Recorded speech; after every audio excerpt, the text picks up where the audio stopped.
Voilà, bonsoir à tous. Comme on a promis, on va continuer le cours sur le sujet du régime politique idéal. Donc, à savoir, comme on l'a dit, est-ce que c'est la monarchie ou la démocratie? Alors, vous allez voir qu'on va faire tout, on va continuer dans le même moule. On va rappeler un peu ce qu'on a dit il y a quelques semaines. On a parlé des différents pouvoirs, si on peut dire ainsi, qui existent selon le modèle de la Torah, qui sont les initiales du mot Mishkan. Donc on avait dit, Mishkan, c'est les lettres Mem, Melech, le roi, Shin et Shoftim, les juges, Nun, pardon, avant ça, Kaf, les Kohanim, les prêtres, et Nun, les Nevi'im, les prophètes. Et on avait parlé donc des différents, ces quatre pouvoirs se complètent. On avait expliqué que ces quatre pouvoirs se complètent, qu'il y avait une interaction et que la Torah a voulu justement ne pas, c'est ce qu'on appelle la fameuse notion de la séparation des pouvoirs. La Torah a voulu séparer les pouvoirs dès l'origine, mais pas pour les mêmes raisons que Montesquieu et que tous ceux qui ont après fait les droits de l'homme et compagnie. Ça veut dire que dans la Torah, le fait qu'on veut séparer les pouvoirs, chez les, on va dire d'abord, selon pas la Torah, selon Montesquieu, la séparation des pouvoirs, c'est pour pas que un des pouvoirs domine les autres pouvoirs. Alors qu'on avait répété, qu'on avait dit que selon la Torah, la raison pour laquelle on sépare les pouvoirs, c'est pas pour laisser empêcher des pouvoirs de prendre la domination, mais c'est surtout pour dire qu'en réalité, et affirmer qu'en réalité, le véritable pouvoir, il est acquis à Dieu seul. Et donc, en fait, à travers le fait que chacun n'a qu'un pouvoir partiel, donc on a dit entre les prophètes, les prêtres, les Kohanim, les juges et le roi, ça veut bien dire qu'en finalement, personne n'a véritablement le pouvoir si ce n'est que Dieu, Dieu lui-même. Et on avait expliqué le fait que ça s'explique aussi dans le fait que de notre Beth Amikdash, le Saint des Saints, là-bas, il n'y a rien, c'est vide. C'est-à-dire qu'il n'y a personne, c'est-à-dire que c'est le règne de Dieu.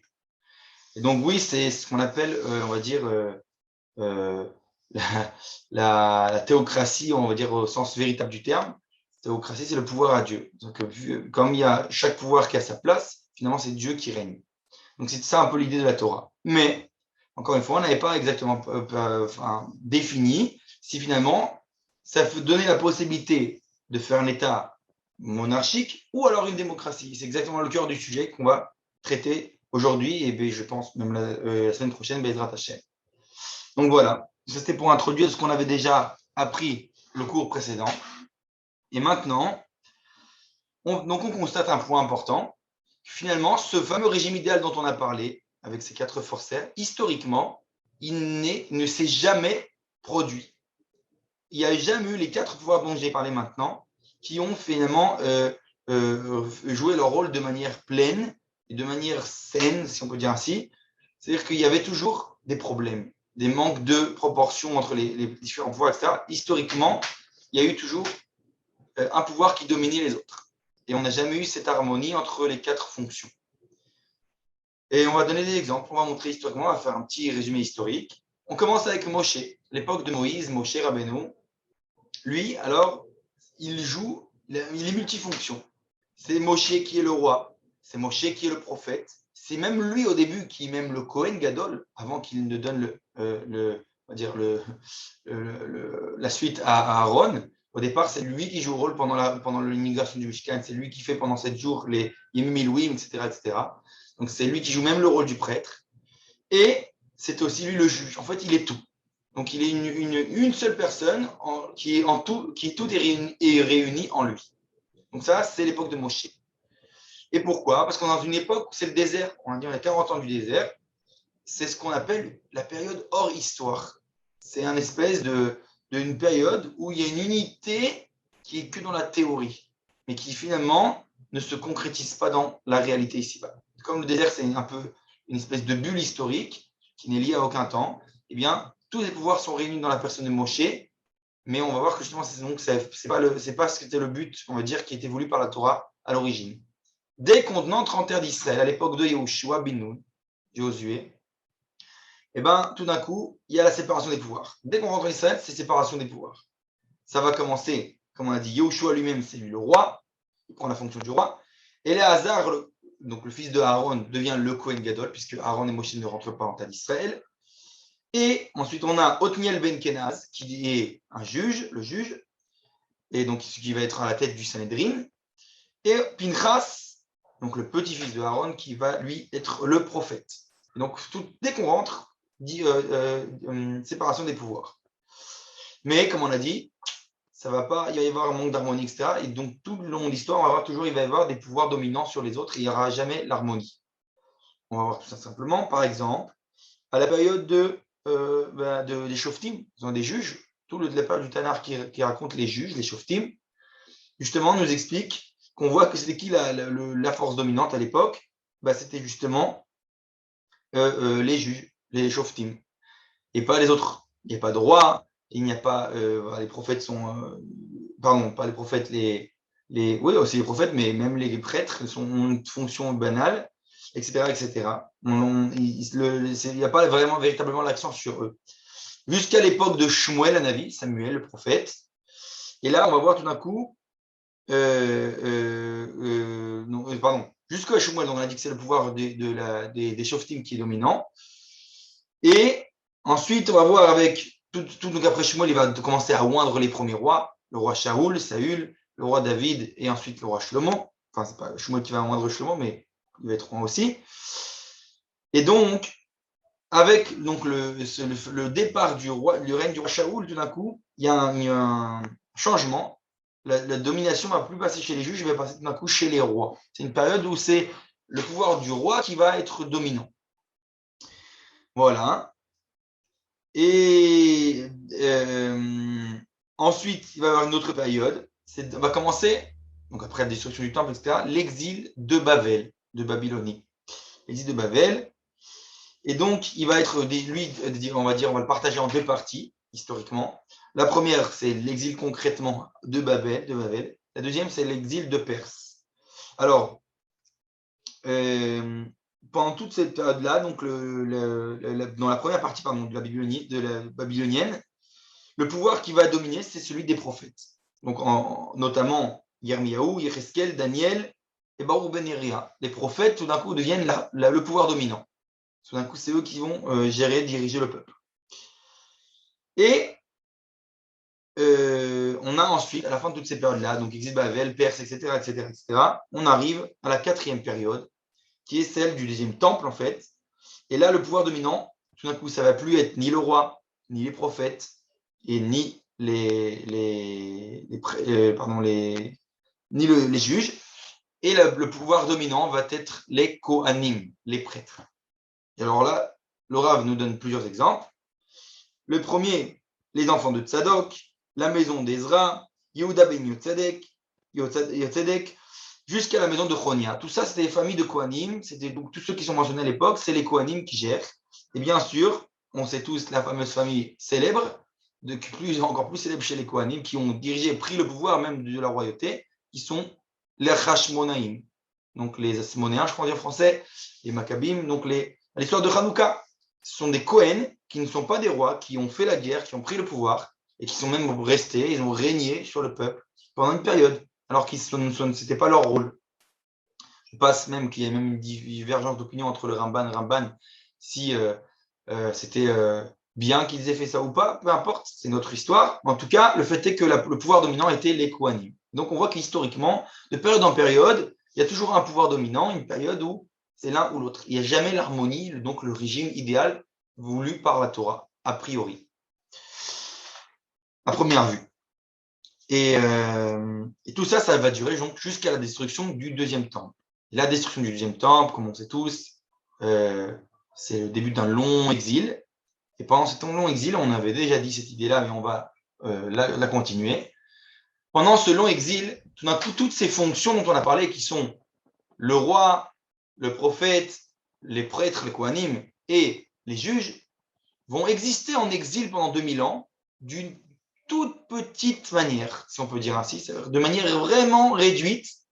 Et ça, c'est dans la vie communautaire des différentes communautés du monde, donc en diaspora, en exil, pendant 2000 ans.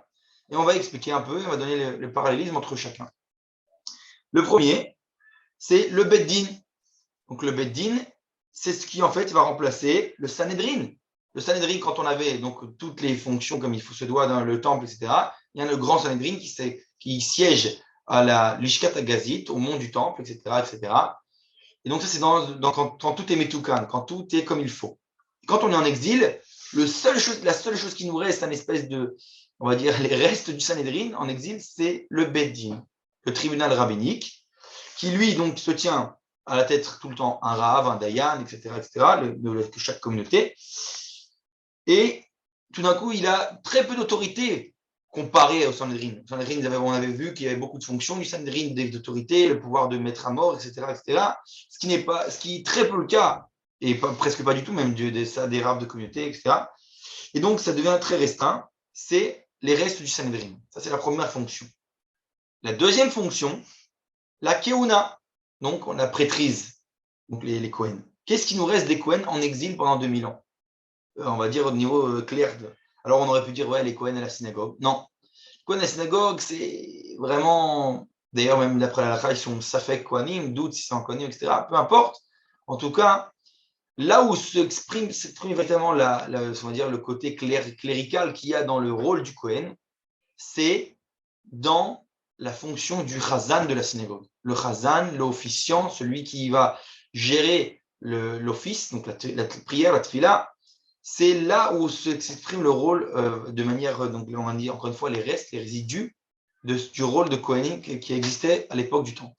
Et donc on voit ça très bien, la synagogue qui est appelée chez les sages Migdash Me'at, c'est un petit temple, donc c'est ce qui nous reste de cette vie, on va dire, comme on dit en français, pulchanik, comment on dit, du culte, le culte, ça va être chez le Chazan.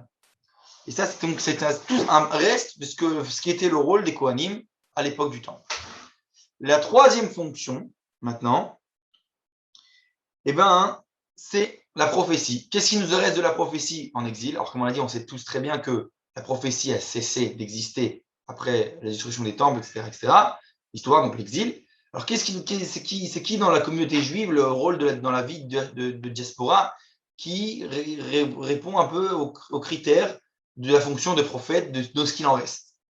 Eh bien, ça, c'est le darshan. Ce qu'on appelle le darshan, celui qui donne les bonnes paroles à la synagogue, celui qui a tout le temps les grands discours. Et même que chez les Hasidim, il l'appelait le Magid. Même chez certains mitnagdim qui étaient contre la Chassidoute, ils appelaient aussi les Magid, comme par exemple le Magid de Douvna. Et donc, c'était eux qui disaient les bonnes paroles, qui faisaient les remontrances au peuple lors des différents rassemblements des communautaires, etc. etc. Et pourquoi quel rapport avec le prophète? Parce que justement, les prophètes, pendant l'époque du Tanakh, de la Bible, ce sont eux qui, à chaque fois, faisaient les remontrances au peuple. C'est eux qui venaient dire, voilà, vous n'avez pas été comme il faut à l'époque du temple, etc. Et ils faisaient les remontrances au peuple. C'était eux qui étaient chargés d'éduquer, de reprendre le peuple lorsqu'il se fourvoyait. Et donc, ce rôle existe par travers le darshan de la synagogue dans le rôle de la diaspora. C'est ce qui nous en reste, celui qui va faire le remontrance à la communauté, etc., qui va leur dire quand ils ont mal agi ou pas. Et le quatrième rôle, donc la quatrième fonction dont on a parlé, le roi. Que nous reste-t-il de cette fonction de roi en exil? Eh bien, simplement, c'est le rôle du chef communautaire, les parnas, qu'on appelle ça, les chefs communautaires. Alors, il y a toutes sortes avec les chefs du consistoire, etc.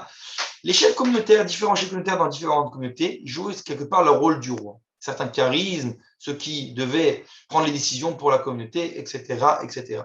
Donc, c'est ce qui nous reste de cette fonction qui, à l'origine, c'était le roi d'Israël du tout un peuple. Alors, on l'a dit, donc en diaspora, en exil, quand on va être dans ce long d'exil, ces quatre fonctions ont leur résidu. Mais ce n'est pas la fonction pleinement lorsqu'on était un peuple vivant en terre d'Israël. Et donc, malgré tout, on sait très bien aussi historiquement qu'il y avait, par exemple, c'était l'histoire de l'exil des communautés juives dans le monde, que parfois ces chefs communautaires avaient même le pouvoir parfois de mettre à mort quelqu'un, etc., dans la communauté, s'il décidait qu'il nuisait à la communauté, etc. C'était dans des cas extrêmes. Et donc, ça ressemble un peu à la force du roi. Et donc, tout ça, ce qu'on dit, c'est tous ces résidus-là, tout ça, ça va durer pendant le long exil, mais jusqu'à une certaine période. c'est quoi la période qui va être finalement, en fait, le coup fatal, si on peut dire, de ce système, on va dire, de ce régime, de ce qu'il n'en reste, du moins, du régime idéal de la Torah, ça va être avec l'émancipation et principalement, celui qui va être le précurseur, c'est Napoléon, l'époque de Napoléon.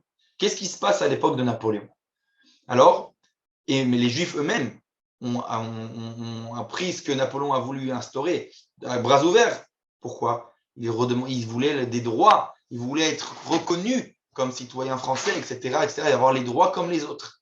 Et en fait, ce que les Juifs eux-mêmes ont accepté à bras ouverts, finalement, ça va être presque la mort, si on peut dire, pas totalement, mais de ce qui nous reste du judaïsme d'Israël véritable, donc national, qui avait depuis avant le long exil de l'histoire du peuple juif quand il y avait le temple. Pourquoi? Parce qu'à partir du moment où on commence à être reconnu en tant que citoyen quelconque, etc., donc le fameux recensement à Napoléon et compagnie, eh bien, on va finalement perdre doucement, doucement de notre identité nationale, c'est-à-dire en tant qu'un autre peuple. Et donc, ça va se faire graduellement dans l'histoire, comme on sait. Au début, à l'époque de Napoléon, on reste encore les Français de communauté israélite, si on peut dire ainsi, ou je ne sais plus comment exactement on était appelés. Mais doucement, doucement, ça va passer de israélite, ensuite de communautés juives, après religion juive, etc. Jusqu'à, alors dernièrement, bien sûr, ils ont même effacé ça de la Théoudat Zéhout, ça n'a qu'une importance, c'est qu'une religion. Mais même d'étape en étape, on a été réduit à religion. D'étape en étape, on est devenu français de confession juive. Et donc, finalement, c'est un effacement de notre identité nationale. Et ça va prendre tout son paradoxe pendant la Première Guerre mondiale, lorsque, par exemple, bien sûr, pas que, mais par exemple, lorsque tu as un juif allemand qui va se battre dans les tranchées face à un juif français. Donc, ils vont se battre pour deux peuples différents qui ne sont pas leur peuple et qui, en fait, ont oublié qu'eux sont un seul et même peuple. Et ça, c'est le paradoxe. C'est la fameuse condition du juif d'exil qui commence doucement, doucement à perdre son identité nationale et qui devient qu'une religion, donc qui oublie qu'on est un peuple. Le peuple d'Israël, c'est avant tout un peuple, qui a aussi une Torah et des mitzvot, mais c'est un peuple. Ça, on le répétera et on le répétera tout le temps, dans tous nos cours, mais il faut le mettre bien dans notre esprit que c'est l'exil qui nous a fait perdre cette identité. Et donc, lorsqu'on retourne de ce long exil sur notre terre, on doit retrouver cette identité nationale, cette dimension-là, que c'est la renaissance d'une nation, la nation d'Israël. Donc ça, c'est ce qui se passe historiquement. Et donc, historiquement, on a dit, ce fameux régime idéal va presque jamais, pas presque jamais, ne va jamais se réaliser. Et en fait, on voit d'ailleurs avec les droits de l'homme et compagnie, comme je dis, l'émancipation, que ce qui va se passer, pourquoi les Juifs ils reçoivent ça à bras ouverts? Parce que c'est toute la culture des droits de l'homme qui tout d'un coup, d'ailleurs en hébreu, comment on dit les droits de l'homme? Les droits, c'est les srouyot, les srout. Alors, dans le sens hébraïque originel, srout, c'est un mérite. Dans le terme que ça a pris aujourd'hui, même dans la société israélienne aujourd'hui, srout, c'est devenu le droit, c'est-à-dire ce qu'il me revient de droit. Ça veut dire que je ne regarde plus le grand mérite que j'ai de faire, donc je ne suis plus du côté, je me donne pour ma société, mais c'est l'inverse. C'est je regarde comment la société peut me servir à moi, l'individu. Et donc on devient tout doucement, doucement, on rentre dans un individualisme. Cet individualisme, il va faire qu'on va perdre les notions d'idéaliste, de nationaliste, donc d'Israël, qui était l'origine. Et donc c'est ce qui se passe aujourd'hui dans beaucoup de sociétés, même occidentales, où l'individualisme il prend le centre de tout, et chacun pense qu'est-ce que je peux tirer de l'État, qu'est-ce que je peux tirer de ces lois. On va profiter des lois, profiter du système pour le bien de l'individu. Alors que dans une société idéale, ça ne devrait pas être le cas. On devrait être tellement patriote, nationaliste, qu'on devrait dire comment moi je sers l'État, qu'est-ce que je peux donner moi à mon État, à ma nation. Et donc tout ça, ça va se perdre doucement, doucement avec les droits de l'homme. Encore une fois, c'est comme on le dit tout le temps avec la fameuse dialectique de Hegel, qui nous dit qu'il y a thèse, antithèse, synthèse, c'est-à-dire que c'est une étape qu'on doit traverser afin d'arriver à une autre dimension que le national, qui est en fait la dimension universelle dont on a parlé à plusieurs cours.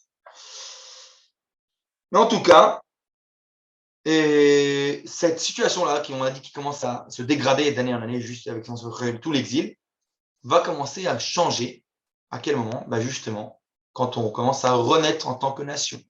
Ça commence avec la création de la Rabbanout Arachite, donc le Rabbanout d'Israël, qui est né avant même la création de l'État d'Israël, qui a été fondé donc par le Rav Kook lui-même, le Rav Abraham Yitzhak Cohen Kook, le père. Et ça continue avec l'État d'Israël qui renaît, qui prend une indépendance. Lorsque l'État d'Israël renaît, on a des fonctions qui commencent à revenir. C'est de nos 4 fonctions originelles, qui commencent à réagir pleinement.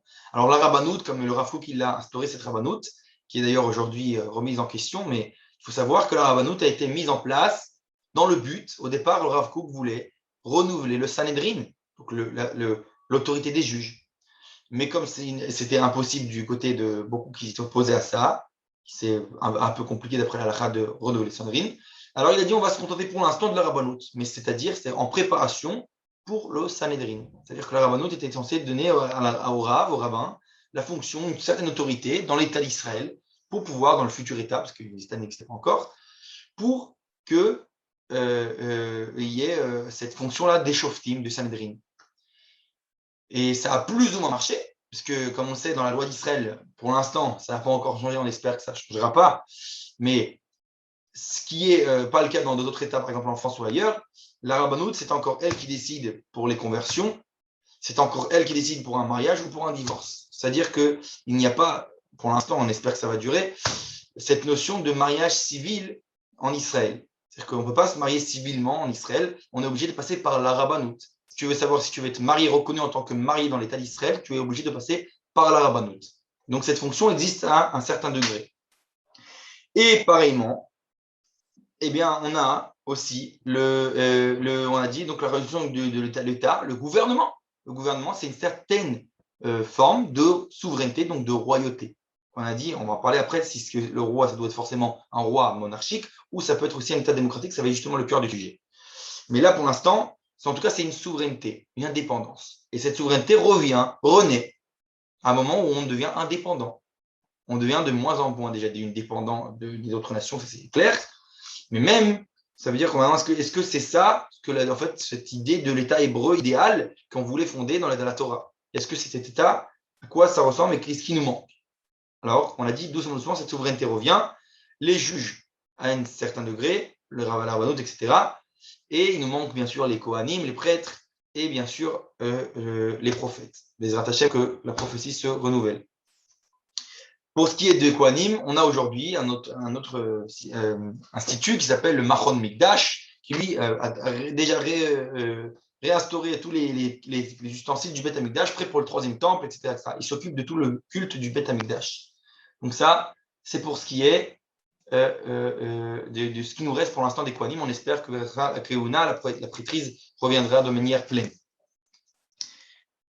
Et maintenant, pour continuer, dans ce régime idéal, donc on en a parlé, on a dit donc qu'il n'a jamais véritablement existé. Et donc, maintenant, on doit se poser la question, notre État aujourd'hui, l'État qui existe, l'État d'Israël, aux yeux de la halakha, quel est son statut aux yeux de la halakha aujourd'hui? Est-ce qu'on va dire que c'est une royauté, pas une royauté, etc. C'est exactement ça le cœur du sujet pour savoir qu'est-ce que la Torah attend quand on doit créer cet État hébreu. Donc, quel est le statut de cet État d'Israël aujourd'hui au niveau de la halakha? Alors, on a une notion importante. Et là, je vais vous partager un texte tout de suite. Hop. Texte très important.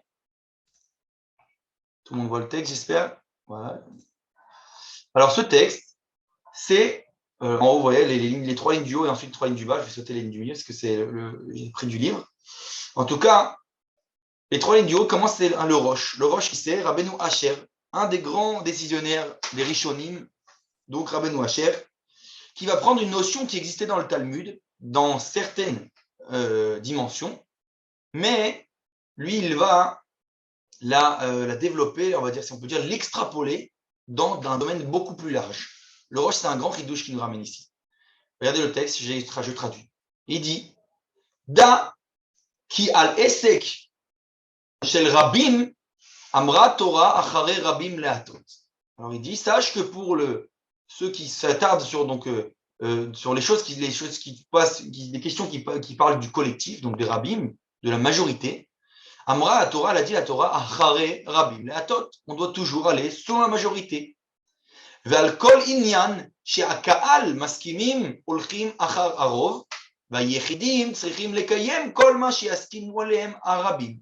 Donc, il nous donne ce fameux principe très connu dans la halakha, qui dit que chaque chose, il dit que le kahal, l'ensemble, le collectif, sont d'accord, sont mis d'accord pour, eh bien, on doit aller selon la majorité. Tout le temps, quand il y a des décisions à prendre d'un collectif, on doit aller selon la majorité. Et les minorités, donc les yéridim, les individus, les différentes minorités, doivent se plier et réaliser ce qui a été décidé, pris comme décision au niveau du collectif, de l'ensemble, de la majorité. Alors, bien sûr, c'est connu, sauf que jusque-là, cette notion, elle existait dans les halachot, dans les traités, les dinim, les lois, qui traitent aux juges pendant un jugement, etc., quand il faut juger, mettre condamné ou pas condamné, etc., etc. Et lui, le Roche, il va développer ça. Regardez les 3 dernières lignes en bas. Deim loken, leolam lo yaskimu akal al shum davar. Alors, il va développer cette idée.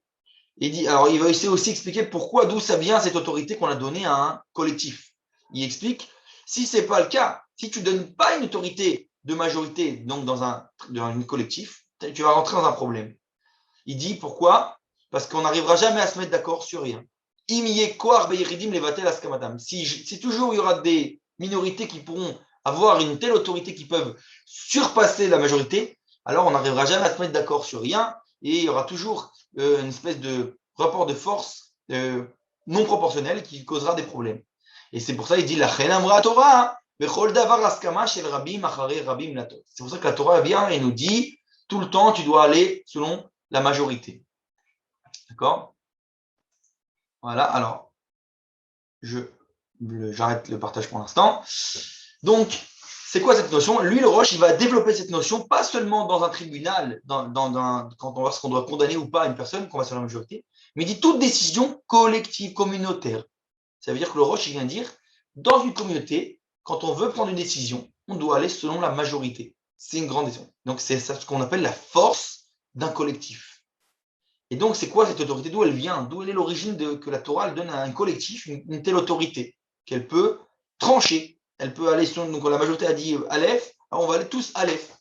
Eh bien, ça, c'est le début, justement, de l'autorité qu'on peut donner à un collectif, même à plus grande échelle, et donc à un État. Et donc, on va voir que ça commence à toucher la notion de l'État d'Israël aujourd'hui. Parce qu'à partir du moment où on a un ensemble d'individus qui ont créé un État, qui sont mis d'accord sur certains points, alors ça a certaines autorités. Donc, c'est tout ça, c'est un peu l'idée aussi de la démocratie. Et on va voir. On continue.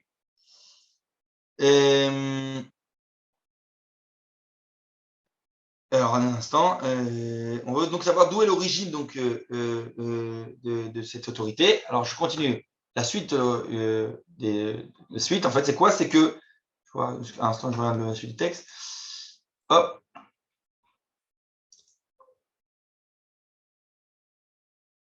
Voilà. Alors, ça c'est déjà la tchouva. Ok, je ferai après. D'accord. Alors, je le coupe. Ce que je vais expliquer, en fait, c'est quoi? C'est qu'il dit à tel point qu'on leur donne une autorité, donc ce collectif, c'est qu'ils ont même la force, comme on a dit, donc c'est ce qui s'est passé historiquement, de mettre à mort. Pour mettre à mort, il faut vraiment avoir quand même une certaine autorité très, très imposée. Et donc, ça veut dire qu'on arrive à certain que le collectif a même le pouvoir de mettre à mort. Ça, c'est que le collectif qui a ce pouvoir-là. Un individu, individuellement, il n'a pas le droit de dire j'ai envie de mettre à mort lui, sinon ce serait la zizanie, etc. Ce serait l'anarchie. Et justement, le collectif, lui, il a ce pouvoir. Ce pouvoir par qui lui a été donné par la Torah. Alors, il y a des différences d'opinion aussi, les Rishonim, des divergences d'opinion, pardon. Et le Ramban, lui, Rabbi Moshe ben Nachman, le Nachmanide, justement, il pense que cette autorité lui vient de la Torah, l'autorité de la Torah. Mais alors, qu'est-ce que ça veut dire? Donc là, si j'en reviens aux différents pouvoirs dont on a parlé, d'où vient leur pouvoir? Qui leur a donné cette autorité à chaque pouvoir? Et là, il dit, le Ramban, justement, une grande nouveauté. Il dit, c'est pas, ne crois pas, il dit qu'ils ont l'autorité d'eux-mêmes, que ce soit, on a dit, les juges, les rois, etc., etc., toutes ces autorités-là dont on a parlé. Aucun d'entre eux n'a leur autorité de par soi-même. C'est qui leur donne, d'où vient l'origine de leur autorité? C'est le peuple, c'est-à-dire l'ensemble, le collectif. exactement ça. C'est exactement ce que il va développer, donc le même idée un peu que le Roche. C'est-à-dire que on va développer cette idée que le peuple, finalement, c'est lui qui décide ou pas. Peu importe, même si c'est un roi qui est, on va dire, de manière héréditaire nommé, etc., etc., etc. C'est-à-dire le simple fait que le peuple ne s'est pas révolté contre tel ou tel roi, ne s'est pas, n'agit pas contre. C'est-à-dire que de manière passive, il l'accepte. Donc, si le peuple l'accepte, c'est lui qui donne finalement à ce roi ou à ce dirigeant quelconque cette force. D'accord? Et donc, tous ces pouvoirs, que ce soit toutes les autorités, les différentes autorités que dont la Torah parle, cette autorité va leur être donnée par la nation. De manière passive peut-être parfois, mais c'est quand même une nation qui donne finalement la source de l'autorité à tous les pouvoirs. Et comme j'ai dit au début du cours, je répète, vous rappelez qu'on a dit que le judaïsme, lui, a fait la séparation des pouvoirs, pas pour empêcher un tel ou tel pouvoir de dominer sur les autres, mais pour dire que finalement, le véritable pouvoir dominant, c'est Akadosh Baruch Hu, c'est Dieu lui-même. Et donc, c'est pour ça qu'aucun n'a véritablement tous les pouvoirs. Et donc, dans ce sens-là, qui est la source justement donc qui règne? C'est le peuple, finalement. Le véritable, vrai maître de sa propre gouvernance, ça veut dire c'est le peuple lui-même. Donc, on voit que ça, pour l'instant, ça a des petites connotations, un peu comme la démocratie. Finalement, c'est quoi la démocratie? C'est le même principe. C'est de dire que le peuple choisit ce qu'il veut advenir pour lui-même.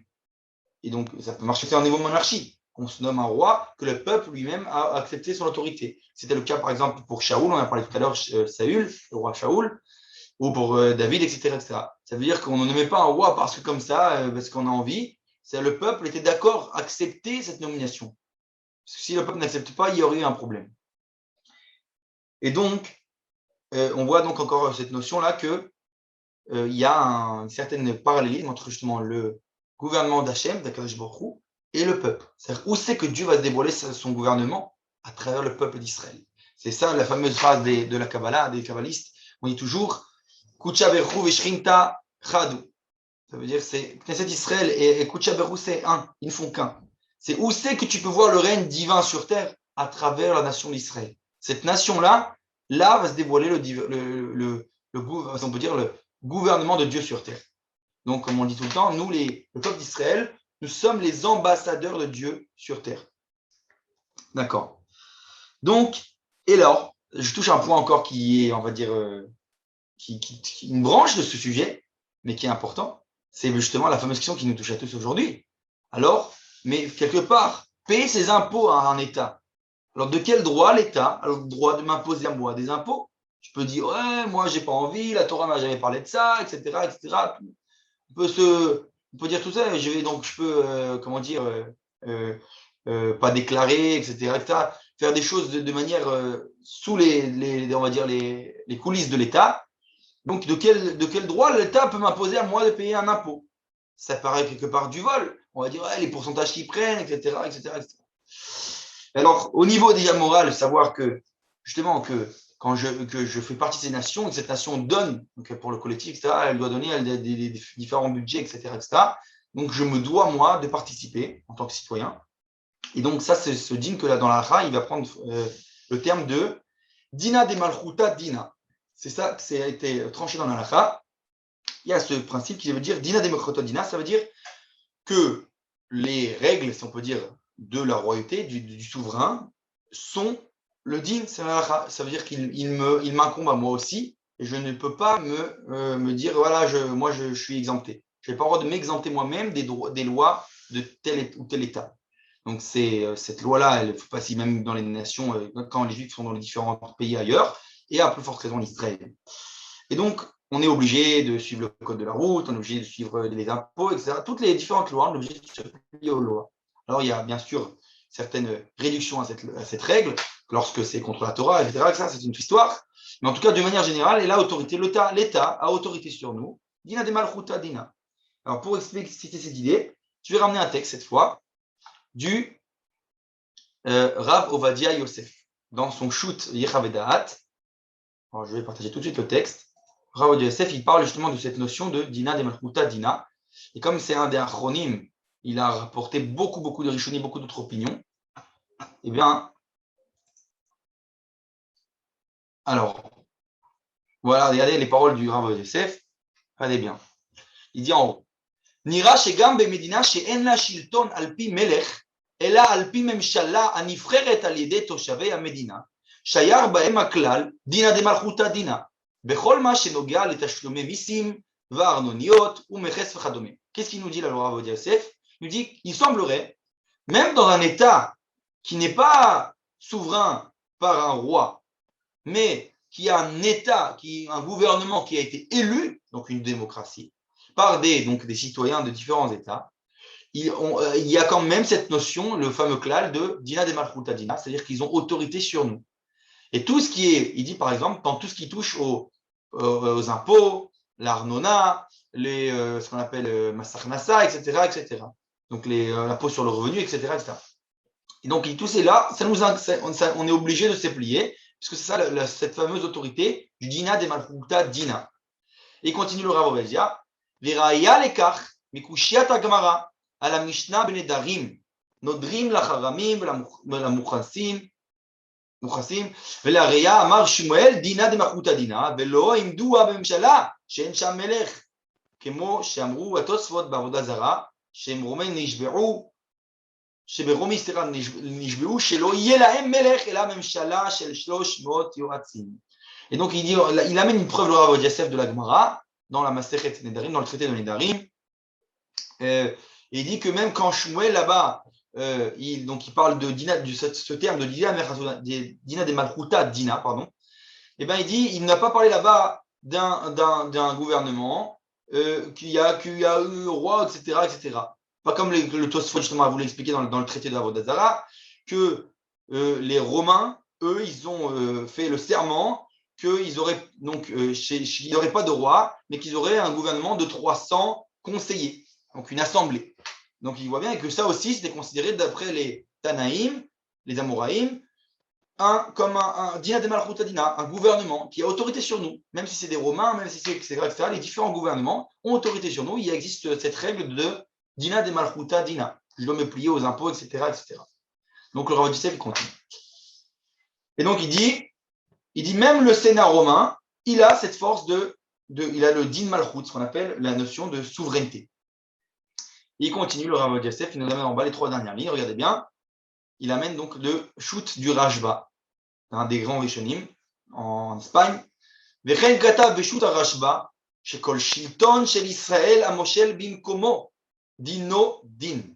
Et donc il explique aussi le Rashba, il ramène le Rashba, qui dit lui aussi que toute souveraineté d'Israël qui serait souverain dans son localement, là où elle se trouve, ce serait pareil, dino din. Il y a une certaine autorité à cette assemblée, à ce collectif. והוא בכלל מה שאמרו דינא דמלכותא דינא כדין מלך ממש, וראיה לזה ממה שאמר רבא, תדע דאמרינן דינא דמלכותא דינא, שהרי שלוחיו כותרים אילנות דקלים לעשות בהם גשר ואנו עוברים עליהם. וכן הוא ברמב"ם בהלכות גזלה ואבדה. En gros, il dit, il finit comme ça, et donc il dit, alors je reviens les dernières lignes, en disant que donc ça aussi, cette assemblée, elle aura une force, même si c'est Israël qui a une certaine autorité, et ça s'incombe la notion de Dina et Malchuta Dina, même pour eux. Et il dit par exemple, la preuve, c'est que voilà, parfois, cette autorité, elle doit, par exemple, pour le bien de la communauté, couper des arbres, ou alors construire des ponts, etc. Et nous, il dit, on traverse ces ponts, on utilise ces choses que le collectif a construit, alors qu'on ne paierait rien. Alors, puisqu'on en profite, c'est le minimum de. Donc, ça s'appelle, on serait appelé Gezela, ça serait du vol de ne pas payer. Donc, on est obligé de payer ses impôts. D'accord? Donc, ça, les Arnona, etc., etc. Donc, ça, c'est ce qui ramène le Rav Yosef. Et il continue, le Rav Yosef, et je continue, il a une longue tchouva. Je continue. Il explique comme ça. Vechen adavar bechol shilton Israël, al yedei pekidim amemounim al kach. Il dit, cette notion-là existe, il dit Rav Yosef, dans toute souveraineté israélienne, quelle qu'elle soit. D'ailleurs, il faut savoir qu'historiquement, presque dans l'exil, on va dire plus connu, il n'y a presque pas eu de souveraineté juive. Il y a eu des tentatives, on avait dit avec la mairie de Bar-Kova, la revoltée de Bar-Kova, etc., plusieurs fois, les Hashmonaïm, etc., mais c'était temporaire. En tout cas, dans le long exil, moi, ce que je connais une histoire qu'on raconte sur justement les Juifs d'Éthiopie, qu'il y avait une reine une reine, il me semble qu'elle s'appelait Yehudit, qui, elle, pendant presque 300 ans, était souveraine en Éthiopie. Elle avait son propre, si on peut dire, royaume, et ils étaient indépendants pendant 300 ans, jusqu'à qu'ils se fassent écraser par d'autres royautés, etc. Ça veut dire qu'il y a eu, quelquefois en exil, certaines communautés juives qui sont étaient indépendantes plus ou moins. Ça existe aussi dans les autres communautés de la diaspora, mais à un degré plus petit. En tout cas, le Rav Yosef continue et nous dit, donc, quelle que soit la forme de souveraineté, ça a une souveraineté, sa force de loi au niveau de la halakha, c'est Dina de Malchuta Dina. Et il continue, la deuxième ligne en haut. Vereod betshuvot Rashba, il continue dans la tshuva du Rashba. Vechen mevoir bedivrei Agaon Rabbi Avraham Yitzhak Kook, et il rappelle, là, il ramène la parole du Rav Kook lui-même, donc le père. Beshelot Vetshuvot Mishpate Kohen, dans le Mishpat Kohen, il a donc ce livre du Rav Kook, donc sur la halakha, il traite de ce sujet-là. Il dit Gam bezman she'en melech be'Israël. חוזרים כל משפטי המלוכה בכל מה שנוגע למצב הכללי של תושבי ארץ ישראל אל העם השוכן בתוכה והממשלה הנבחרת על ידו יש לה כל דיני מלכות. Et donc il dit au niveau de la halakha, elle a le statut de souveraineté sur tous les plans, ce gouvernement, et donc on est obligé de se plier à ces différentes lois, etc., etc. Et il dit, il y a ce qu'il a dit, donc encore d'autres achronim, שהוא הדין לממשלה שיש לה בית נבחרים ומחוקקים, אף על פי שאינה מאותרת בהתרת מלוכה, דינם דין גמור בענייני המדינה, ושייך בהם ככלל דינא דמלכותא דינא, ושכן הדין לגבי מדינת ישראל, שאזרחי המדינה בוחרים בכנסת. Et là, il le dit explicitement, Rav Yosef nous dit que c'est les mêmes, exactement la même chose pour un gouvernement démocratique comme aujourd'hui, il y a des élus qui sont élus à la Knesset, etc., etc.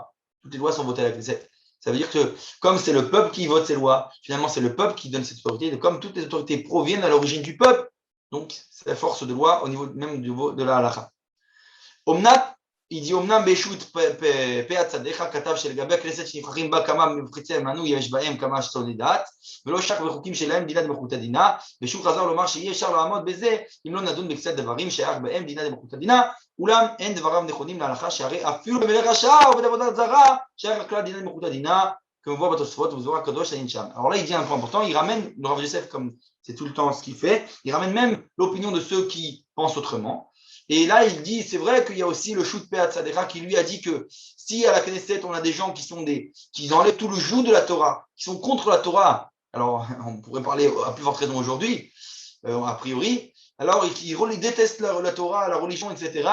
Il dit alors peut-être qu'il n'aurait pas le statut de Dina de Malchuta Dina. Et le Rav Yosef, il repousse cette réponse et il dit lui-même, c'est faux. La halakha, c'est faux, complètement faux. Et il dit pourquoi? Même si d'ailleurs celui qui pense ça, il a dit lui-même que c'est impossible à se faire ça, parce qu'on ne pourrait pas ne pas se plier à la Knesset. Mais il dit de toute façon c'est faux, le Rav Yosef il a dit pourquoi? Parce qu'on a vu dans la Torah, et le Tosfot il le ramène dans la Gemara, que même un roi Racha, qui faisait de la Avodah Zara à l'époque du Tanakh, eh ben, il avait la force de loi de Malchut. Et donc peu importe s'il a été loin, pas loin, c'est une autorité, même si c'est un Racha.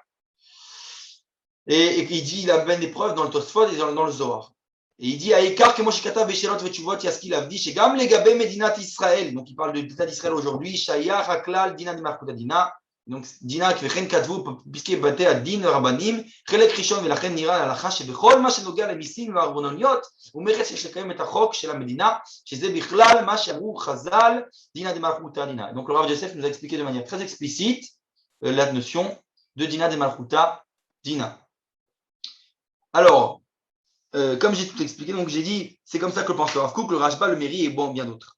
Alors, pour finir donc, cette notion, je vais ramener justement le texte que donc, le Rav Kook, le Rav Yosef, là, il a cité un petit texte du Rav Kook. Je vais ramener le texte du Rav Kook lui-même. Le texte du Rav Kook lui-même. Voilà la source. Le Rav Kook dans Mishpete Kohen. Il explique comme ça. C'est le langage du Rav Kook. Il dit וחוץ מזה נראים הדברים שבזמן שאין מלך כיוון שמשפטי המלוכה הם גם כן מה שנוגע למצב הכללי של האומה חוזרים אליה הזכויות של המשפטים ליד האומה בכללה. Il met l'accent sur האומה בכללה, c'est-à-dire la notion dans son entité globale, la nation, pardon. ובייחוד נראה שגם כל שופט שקם בישראל דין מלך יש לו לעניין כמה משפטי המלוכה ובייחוד Donc, en d'autres termes, et donc là, je finis le partage, en d'autres termes, nous explique le Rav Kook que même les gouvernements d'aujourd'hui, les premiers ministres, etc., ils ont une certaine autorité au niveau de la souveraineté, donc de la royauté, même si ce n'est pas un roi ou un avec l'huile, etc., comme c'était le cas à l'époque de la Bible, il y a cette souveraineté. Et donc, il a cette autorité sur nous, puisque finalement, c'est le peuple qui lui a donné cette autorité. Donc, l'origine de cette autorité vient du peuple, mais maintenant, il a l'autorité. Et donc, c'est le gouvernement, etc. Et donc, on est obligé de se plier à ces différents règlements, les impôts, etc., etc. Ça, c'est comme ça que finit le Rav Ovadia Yosef. Alors, et là, maintenant, et donc ça, c'est pour quand je dis le sujet, c'était est-ce que, donc, a priori, le régime idéal, ce serait ce régime démocratique comme c'est le cas aujourd'hui, ou un régime monarchique? Quel est le mieux? Eh bien, il y a ça pour voir, ça faut ça faut se revenir dans le Chumash et dans le Tanakh, la Bible, dans le livre de Shmuel. Il y a cette fameuse notion lorsque le peuple a demandé à Shmuel, le prophète Shmuel, de se nommer un roi. Alors, il y a différentes opinions chez les sages, savoir est-ce que c'était bien vu, mal vu, une bonne chose, est-ce que c'était les Khatrila, Bediavad, est-ce que c'était a priori ou est-ce que c'était a posteriori, etc., etc. Eh bien, cette même notion, elle existe dans la Gemara. Il y a une machloket, une divergence d'opinion entre deux Tanaïm, Rabbi Yehuda et Rabbi Nehorai. Est-ce qu'il y a une mitzvah, un commandement de nommer un roi ou pas? Rabbi Yehuda dit qu'il y a un mitzvah de nommer un roi parmi les 613 mitzvot, alors que Rabbi Nehorai dit non, il n'y a pas de mitzvah, c'est une autorisation. Alors là, je vais vous lire les versets pour qu'on comprenne, parce qu'il y a deux versets contradictoires dans le Chumash de Varim sur justement la mitzvah ou pas de nommer un roi. Le premier verset dit Kitavo el haaretz asher Hashem Elohecha noten lecha lach verishta v'yashavta ba ve'amarta astima alai melech kechol hagoyim asher sevivotai. Et donc il dit lorsque tu viendras sur la terre que Dieu t'a donnée, etc., que tu la conquériras et tu t'y installeras, et tu diras je vais mettre sur moi un roi comme toutes les nations qui m'entourent. Ça c'est le premier verset. Le deuxième verset, a priori, il se contredit. Il dit Ki achiv Hashem Elohecha et gevulecha kasher diber lach ve'amarta Ochla basar krita avan nashecha lechol basar bechol avat nashecha tochal basar. Pardon, ça c'est un autre verset, je me suis trompé. Ça c'est le verset qui vient montrer qu'en fait c'est quoi ce ve'amarta? Qu'est-ce qui vient dire le ve'amarta? Quand on dit et tu diras, est-ce que tu diras c'est un commandement ou est-ce que tu diras c'est une autorisation? Alors il amène la version, donc le deuxième verset que je viens de lire, qui est le fait que lorsqu'on nous a dit que quand on a demandé de la viande, et donc il dit tu veux de la viande, etc. Et là il y a écrit ve'amarta. Alors, est-ce que on avait une mitzvah de demander la viande? Bien sûr que non. Donc, tu vois bien que là-bas, vers Morta, c'est une autorisation, tu as demandé. Et donc, il dit a priori le même mot employé dans le Véa Martha pour le roi. Donc justement, est-ce que c'est un commandement biblique ou alors une autorisation? Et c'est exactement ça la machloket entre Rabbi Yehuda et Rabbi Nehorai. Et la divergence d'opinion. Et donc, cette machloket va se dévoiler au niveau de la halakha, même dans les deux Talmuds, le Talmud Bavli, le Talmud Yerushalmi, le Talmud de Jérusalem, le Talmud de Bavel. Dans le Talmud de Bavel, la halakha, dans les différents traités, est très tranchée dans le sens de, il y a un commandement positif de nommer un roi, alors que dans le traité de Yerushalmi, c'est a priori pas une mitzvah, une autorisation seulement. Et encore une fois, ça apparaît aussi cette même divergence entre le Rav Saadia Gaon, un des Géonim, qui lui pensait aussi, qui était très démocrate, pensait que ce n'est pas obligatoire de nommer un roi, ça peut être une autre forme de régime, et ce n'est pas une mitzvah. Et alors que le Rambam et la majorité des décisionnaires, eux, pensent que c'est une mitzvah, et ça compte dans les 613 mitzvot de nommer un roi. Eh bien, donc, on voit là, si c'est le cas, parce que finalement ça a été tranché dans la majorité des décisionnaires comme le Rambam, que c'est une mitzvah, c'est un commandement positif de nommer un roi. La question se pose, si c'est une mitzvah positive de nommer un roi, alors, pourquoi aujourd'hui, les rabbins en État d'Israël ne se lèvent pas pour dire, allez, on doit repousser la Knesset, on doit mettre ici une royauté d'un roi, au moins, etc., etc. Laissez-moi tomber cette démocratie, et c'est parti. C'est ça la question qu'on doit se poser. Et ça, cette question, je ne vais pas y répondre aujourd'hui. Ce sera la semaine prochaine. La semaine prochaine, on va rentrer dans la fin du sujet. Ce sera le dernier cours sur la démocratie-monarchie. Et on va rentrer dans ce sujet-là. Est-ce qu'il y a des questions? Vous pouvez ouvrir vos micros, poser des questions, même par le chat, ceux qui peuvent écrire sur le chat. Est-ce qu'il y a des questions?